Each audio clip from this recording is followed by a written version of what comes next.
PSSM के official YouTube channel पर आप सभी का मोस्ट वेलकम है।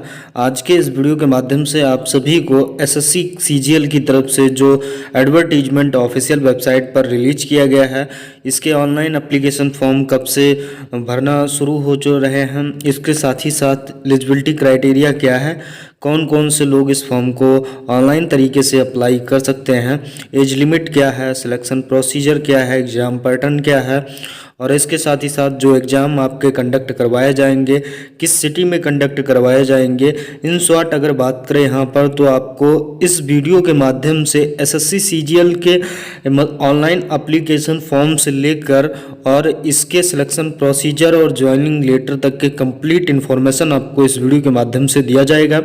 अगर आप इस वैकेंसी के लिए थोड़े से भी इंटरेस्टेड हैं तो वीडियो के किसी भी पार्ट को बिल्कुल स्किप मत करिएगा। चलिए यहाँ पर वीडियो को स्टार्ट करते हैं। सबसे पहले आप सभी को बताते हैं कि यहाँ पर जो इसके ऑनलाइन एप्लीकेशन फॉर्म है किस डेट से भरना शुरू हो रहे हैं।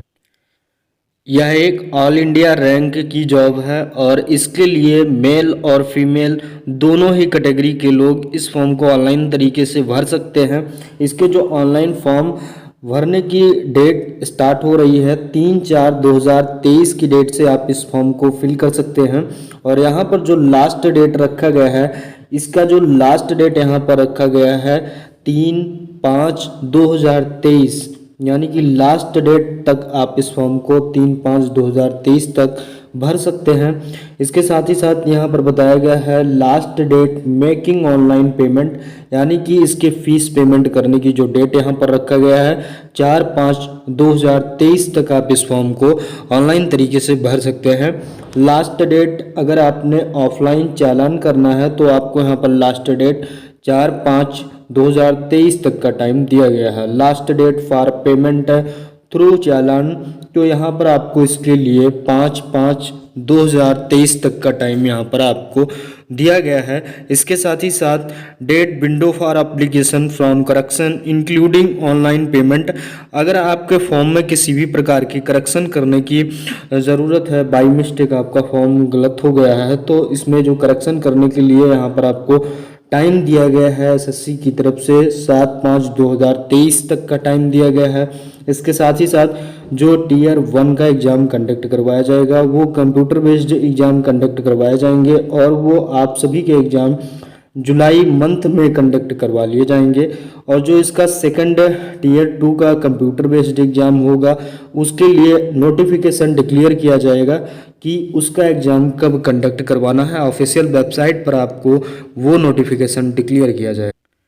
इसका जो नेक्स्ट पॉइंट है कि किस पोस्ट के लिए कौन सी वैकेंसी यहाँ पर एसएससी की तरफ से नोटिफिकेशन रिलीज किया गया है, आगे इस वीडियो में आपको इसकी इन्फॉर्मेशन देने वाले हैं। यहाँ पर आप सभी लोग स्क्रीन के माध्यम से देख पा रहे होंगे जो पहली पोस्ट निकली है असिस्टेंट ऑडिटर ऑफिसर की निकली हुई है इंडिया ऑडिट अकाउंट डिपार्टमेंट की तरफ से, और इसमें ग्रुप वी की जॉब है, गजटेड रैंक की जॉब है। इसमें जो आपकी एज लिमिट होनी चाहिए 18 से 13 इयर्स तक की होनी चाहिए। Assistant account officer Indian audit account department under C&AG, ये भी ग्रुप डी की रैंक है, गजटेड ऑफिसर की रैंक है। और इसमें जो आपकी एज लिमिट होने वाली है 18 से 13 इयर्स के लोग इस फॉर्म को ऑनलाइन तरीके से फिल कर सकते हैं। ऊपर यहाँ पर आपको बताया गया है अगर आपका सिलेक्शन हो जाता है तो जो आपको यहाँ पर सैलरी दी जाएगी 47,600 से लेकर 1,51,100 रुपये आपको यहाँ पर पेमेंट किया जाएगा। इसके साथ ही साथ यहाँ पर वो असिस्टेंट सेक्शन ऑफिसर की है और इसमें सेंट्रल सिक्योरिटी सर्विस की है, ये भी ग्रुप डी की जॉब है। और इसमें जो आपको पेमेंट दिया जाएगा वो यहाँ पर बताया गया है 44,900 से लेकर 1,42,000 रुपये आपको दिया जाएगा। सैलरी इस सभी पोस्ट के लिए यहाँ पे जो आपकी एज लिमिट है वो 20 से 13 इयर्स तक की होनी चाहिए। असिस्टेंट सेक्शन ऑफिसर के लिए इंटेलिजेंस ब्यूरो की पोस्ट है, ग्रुप डी की पोस्ट है और ग्रुप बी की पोस्ट है। और 18 से 13 ईयर के लोग इस फॉर्म को ऑनलाइन तरीके से फिल कर सकते हैं। Assistant section officer ministry of railway की तरफ से वैकेंसी है और इसमें जो आपको एज लिमिट है और ग्रुप बी की जॉब है, इसमें 20 से 30 वर्ष के लोग इस फॉर्म को ऑनलाइन तरीके से फिल कर पाएंगे। अब असिस्टेंट सेक्शन ऑफिसर के लिए अप्लाई कर रहे हैं तो यहाँ पर आपको ग्रुप बी की जॉब है और इसमें भी आपकी एज लिमिट 20 से 13 ईयर के बीच में होनी चाहिए। Assistant section officer ministry of electronic and information technology के लिए अगर आप अप्लाई कर रहे हैं तो ये भी ग्रुप बी की गजटेड रैंक की जॉब है। इसमें भी आपकी जो एज होनी चाहिए 18 से 13 होनी चाहिए। Assistant section officer other ministries department organisation, ये भी ग्रुप बी की जॉब है और इसमें भी 18 से 13 ईयर्स के बीच में आपकी एज लिमिट होनी चाहिए। Inspector of income tax department की है जॉब है, ये भी आपको सीबीटी की तरफ से पोस्ट दिया गया है, ग्रुप सी की जॉब है। इसमें भी आपकी जो एज लिमिट होनी चाहिए 18 to 13 ईयर के बीच में होनी चाहिए। Inspector central executive exercise CBIC की जॉब है और इसमें ग्रुप बी की जॉब है। इसमें जो आपकी एज लिमिट होनी चाहिए 8 to 30 के बीच में होनी चाहिए। अगली जो पोस्ट यहाँ पर है इंस्पेक्टर की है और इसके साथ ही साथ इंस्पेक्टर एग्जामिनर की है। असिस्टेंट इंस्पेक्टर की पोस्ट है। सभी इंस्पेक्टर के लिए central bureau investigation group V की जॉब है और इसमें भी जो आपकी एज लिमिट है वो 20 to 30 ईयर्स मांगा गया है। इंस्पेक्टर पोस्ट के लिए department of ministry of communication group C की जॉब है और इसमें भी आपकी जो एज लिमिट लगने वाली है 18 to 13 है। इंस्पेक्टर के लिए है central bureau of narcotics ministry of finance group B की जॉब है और इसमें जो आपकी एज लिमिट लगने वाली है 18 to 13 ईयर के लोग इस फॉर्म को फिल कर पाएंगे। अगली जो पोस्ट यहाँ पर निकली है असिस्टेंट सेक्शन ऑफिसर की है। इसके लिए जो आपको पेमेंट किया जाएगा वो सैलरी इसमें जो आपको दी जाएगी 35,000 से लेकर 1,12,400 के बीच में पेमेंट की जाएगी। इसकी एज लिमिट आपको यहाँ पर 18 to 13 ईयर्स होनी चाहिए। एग्जीक्यूटिव असिस्टेंट्स की पोस्ट है, ग्रुप बी की है और इसमें 18 to 13 ईयर्स आपकी एज लिमिट होनी चाहिए। अगर आप रिसर्च असिस्टेंट्स के लिए अप्लाई कर रहे हैं और इसमें भी आपकी जो एज लिमिट होनी चाहिए 18 to 13 ईयर्स होनी चाहिए। Divisional account officer under group B की जॉब है और इसमें भी आपकी एज लिमिट सेम है। सब इंस्पेक्टर के लिए अप्लाई कर सकते हैं आप। सब इंस्पेक्टर इंटेलिजेंट ऑफिसर के लिए कर सकते हैं। जूनियर स्टैटिस्टिक्स ऑफिसर के लिए कर सकते हैं। इसमें जो आपकी एज लिमिट लगने वाली है 18 to 13 के बीच में लगने वाली है। इसमें जो आपकी एज लिमिट लगने वाली है 18 to 32 ईयर्स के बीच में आपकी एज लिमिट होनी। इसमें जो आपको पेमेंट दिया जाएगा यहाँ पर सैलरी जो आपको मिलने वाली है 29,200 से लेकर आपको 93,300 रुपये पेमेंट किया जाएगा। इसके साथ ही साथ इसमें जो पोस्ट निकला है ऑडिटर की है, ऑडिटर की है, इसमें अकाउंटेंट की है, office and under CA and AG के लिए है और ग्रुप सी की जॉब है। इसमें जो आपकी एज लिमिट लगने वाली है 18 to 27 ईयर होनी चाहिए। इसके बीच में आपकी एज लिमिट होनी चाहिए, तभी आप इस फॉर्म को अप्लाई कर सकते हैं। इसके साथ ही साथ यहाँ पर पोस्टल असिस्टेंट्स के लिए जॉब निकली है। Department of post ministry of communication की तरफ से सीनियर सेक्रेटरी असिस्टेंट्स की पोस्ट है, सीनियर एडमिनिस्ट्रेटिव की पोस्ट है, टैक्स असिस्टेंट्स की पोस्ट है, जो कि सीबीटी की तरफ से सभी जॉब आपको जो सभी पोस्ट है वो ग्रुप सी रैंक की पोस्ट है। 18 to 27 ईयर्स के बीच में आपकी एज लिमिट होनी चाहिए। लिमिट आपकी जो इस फॉर्म को अप्लाई करने के लिए मैक्स टू मैक्स और मिनिमम एज लिमिट आपको 18 to 30 और किसी पोस्ट के लिए 32 भी है। और इसमें जो आपको छूट दिया जाएगा वो जिस तरह से हर वैकेंसी में दिया जाता है उसी तरह से इसमें भी आपको छूट के लिए रिलैक्सेशन दिया जाएगा, जो कि इस प्रकार है। अगर आप SC/ST कैंडिडेट हैं तो आपको यहाँ पर 5 ईयर्स तक का छूट दिया जाएगा। इसके साथ OBC कैंडिडेट के लिए 3 ईयर्स का है, PWVD के लिए 10 ईयर्स का है, PWVD OBC के लिए 13 ईयर का है, PWV के लिए 15 ईयर्स तक का है। और अगर आप गवर्नमेंट सर्विस से हैं तो आपको यहाँ पर 3 ईयर्स का दिया जाएगा। अगर आप डिफेंस से हैं तो भी आपको 3 ईयर्स का दिया जाएगा।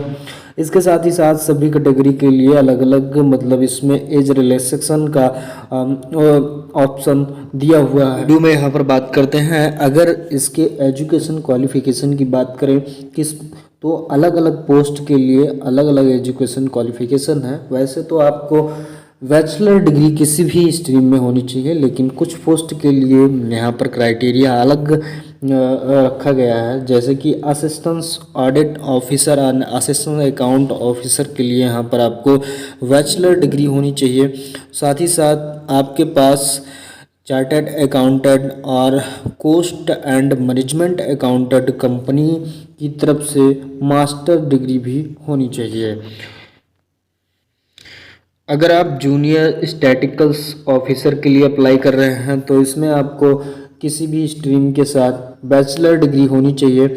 मैथमेटिक्स आपको 12th में आपकी जो मैथमेटिक्स सब्जेक्ट है वो होनी चाहिए। 60% मार्क आपके बैचलर में होने चाहिए, तभी आप इस पोस्ट के लिए अप्लाई कर सकते हैं।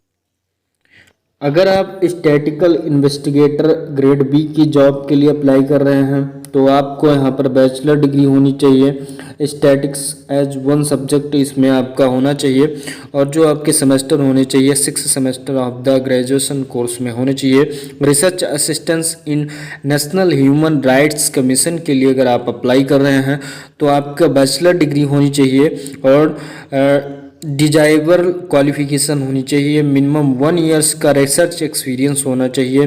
Degree in law human right of recognised university ये आपकी डिग्री होनी चाहिए। ऑल अदर पोस्ट के लिए बाकी जितने भी पोस्ट हैं उन सभी पोस्ट के लिए आपको सिंपल सा बैचलर डिग्री होनी चाहिए। किसी भी स्ट्रीम के साथ अगर आपने बैचलर डिग्री कर रखा है तो आप इस पोस्ट के लिए अप्लाई करने के लिए एलिजिबल हैं। ऑल इंडिया रैंक की जॉब है, मेल और फीमेल दोनों ही कैटेगरी अप्लाई कर सकते हैं। करना है सबसे पहले आपको ऑफिशियल वेबसाइट को विजिट करना होगा। ssc.nic.in की ऑफिशियल वेबसाइट को विजिट करना होगा। वहाँ से आप रजिस्ट्रेशन फॉर्म फिल करेंगे, उसके बाद लॉगिन पर क्लिक करके आप वहां से इस फॉर्म को ऑनलाइन तरीके से फिल कर सकते हैं। यहाँ पर जो इसकी एप्लीकेशन फ़ीस है वो सभी कैटेगरी के लिए अलग अलग है, लेकिन वैसे अगर आप जनरल कैटेगरी से हैं तो 100 रुपये रखा गया है। ऑल कैटेगरी मेल और फीमेल SC/ST के लिए यहाँ पर और ESM के लिए PWD कैंडिडेट के लिए जो फीस है वो 0 रुपये रखा गया है। Fee can be paid online through भीम app, UPI, net banking, by Visa, Mastercard, इन सब चीज़ों से अगर आप पेमेंट करना चाहते हैं तो आप इसके माध्यम से ऑनलाइन फ़ी पेमेंट कर सकते हैं। आगे यहाँ पर बात करते हैं कि जो एग्ज़ाम सेंटर रहेंगे आप किस स्टेट, अगर किसी भी स्टेट में हैं आप और वहाँ से आप इस फॉर्म को, चूँकि ऑल इंडिया रैंक की जॉब है तो आप अपने स्टेट में जो है इसका एग्ज़ाम सेंटर ले सकते हैं। इसके एग्ज़ाम सेंटर लगभग हर सिटी में कंडक्ट करवाए जा रहे हैं। जितने भी स्टेट हैं हर सिटी में कंडक्ट करवाए जा रहे हैं, तो आप वहाँ से अपने जिस नियरेस्ट सेंटर है, जो भी नियरेस्ट सेंटर है आपका, वहाँ के लिए आप इसके सेंटर को अप्लाई कर सकते हैं। वहाँ पे ऑप्शन 4 ऑप्शन रहते हैं, उसमें से कोई भी एक ऑप्शन सेलेक्ट कर सकते हैं। अब बात करते हैं यहाँ पर जो इसका एग्ज़ाम पैटर्न है, सिलेक्शन प्रोसीजर है, क्या रहने वाला है। तो यहाँ पर इस एग्ज़ाम के लिए आपके 2 एग्ज़ाम कंडक्ट करवाए जाते हैं। सबसे पहले Tier 1 होगा। Tier 1 का सिलेबस क्या है और इसमें क्या प्रोसेस रहता है आगे आपको वीडियो में बताया जाएगा। और इसके साथ ही साथ Tier 2 होगा। अब यहाँ पर बताते हैं आपको कि जो Tier 1 का एग्ज़ाम होगा उसमें आपसे किस तरह के क्वेश्चन पूछे जाते हैं। Tier 1 में जो क्वेश्चन आपसे पूछा जाएगा, जो कि कंप्यूटर बेस्ड एग्ज़ाम होगा, उसमें जर्नल इंटेलिजेंस एंड रीजनिंग के क्वेश्चन रहेंगे। टोटल नंबर ऑफ क्वेश्चन 25 और total number of 50। General awareness के जो क्वेश्चन हैं वो 25 क्वेश्चन रहेंगे और जो यहाँ पर आपके टोटल नंबर ऑफ मार्क रहेंगे 50। क्वांटिटी एप्टीट्यूड यानी कि मैथ के जो क्वेश्चन रहेंगे 25 के रहेंगे। यहाँ पर आपको टोटल नंबर ऑफ 50 रहेंगे। इसके साथ ही साथ इंग्लिश कॉम्प्रिहेंस के जो क्वेश्चन रहेंगे वो 25 के रहेंगे। टोटल 50 मार्क का रहेगा। और इन सब के लिए आपको जो यहाँ पर टाइम दिया जाएगा 1 घंटे 20 मिनट का दिया जाएगा। इस बीच में कैंडिडेट को इस पूरे सेक्शन को सॉल्व करना रहेगा। अगर टोटल नंबर ऑफ की बात करें तो यहाँ पर ओवरऑल आपका 200 नंबर के मार्क होंगे जो कि कंप्यूटर बेस्ड कंडक्ट करवाए जाएंगे। अगर आप मेरिट लिस्ट में आते हैं, कट ऑफ लिस्ट में आ जाते हैं, तो फिर आपको सेकंड एग्जाम के लिए हायर किया जाएगा जो कि कंप्यूटर बेस्ड एग्जाम होता है। टीयर सेकंड का एग्जाम होगा। इसमें भी आपको मैथमेटिकल्स एबिलिटी के क्वेश्चन रहेंगे जो कि 30 मार्क के रहेंगे, और रीजनिंग एंड जनरल इंटेलिजेंस के क्वेश्चन रहेंगे जो कि 30 के रहेंगे। टोटल क्वेश्चन की बात करें 16 रहेंगे, और यहाँ जो आपको टोटल नंबर दिया जाएगा वो 180 के रहेंगे। इसके साथ ही साथ यहाँ पर इंग्लिश लैंग्वेज एंड कम्प्रीहेंस के क्वेश्चन रहेंगे। जनरल अवेयरनेस के क्वेश्चन 45 रहेंगे, 25 जनरल अवेयरनेस के 25 रहेंगे, और इंग्लिश लैंग्वेज एंड कम्प्रीहेंसिव के जो क्वेश्चन रहेंगे 45 रहेंगे। टोटल अगर नंबर ऑफ क्वेश्चन की बात करें तो 30 क्वेश्चन रहेंगे। यहाँ पर जो आपको टाइम दिया जाएगा वो 1 आवर्स 20 मिनट का टाइम दिया जाएगा। अगर आप इन सब के मेरिट लिस्ट में आ जाते हैं तब आपको कंप्यूटर बेस्ड एग्जाम के लिए बुलाया जाएगा, और वहाँ से आपकी टाइपिंग करवाई जाएगी। टाइपिंग के लिए आपको सिलेक्ट करना होगा कि आप हिंदी टाइपिंग करने में कंफर्टेबल हैं या इंग्लिश टाइपिंग करने में कंफर्टेबल हैं। सिलेबस इसका जो है कंप्लीट सिलेबस आप टेलीग्राम चैनल से वहां से ज्वाइन कर लीजिएगा, और वहां से आप इस सिलेबस को डाउनलोड कर सकते हैं। फुल डिटेल आपको यहाँ पर सिलेबस के रिगार्डिंग दिया गया है, और इसको आप देख सकते हैं, पढ़ सकते हैं। इसके साथ ही साथ जो कंप्यूटर बेस्ड आपका एग्ज़ाम कंडक्ट करवाया जाएगा उसमें आपकी टाइपिंग जो है ठीक ठाक टाइपिंग होनी चाहिए। अगर आपकी टाइपिंग लचर पचर है तो आप अभी से प्रैक्टिस करना शुरू कर सकते हैं और उसमें काफ़ी सारा इम्प्रूवमेंट ला सकते हैं। इसके साथ ही साथ जो एसएससी सीजीएल 2023 के रिगार्डिंग इन्फॉर्मेशन थी उसमें जो मोटा मोटा इन्फॉर्मेशन है, कंप्लीट इन्फॉर्मेशन आपको इस वीडियो के माध्यम से दे दिया गया है। अगर आप चैनल पर नए विजिट कर रहे हैं सब्सक्राइब कर दीजिएगा, वीडियो को शेयर कर दीजिएगा। Thanks for watching this video.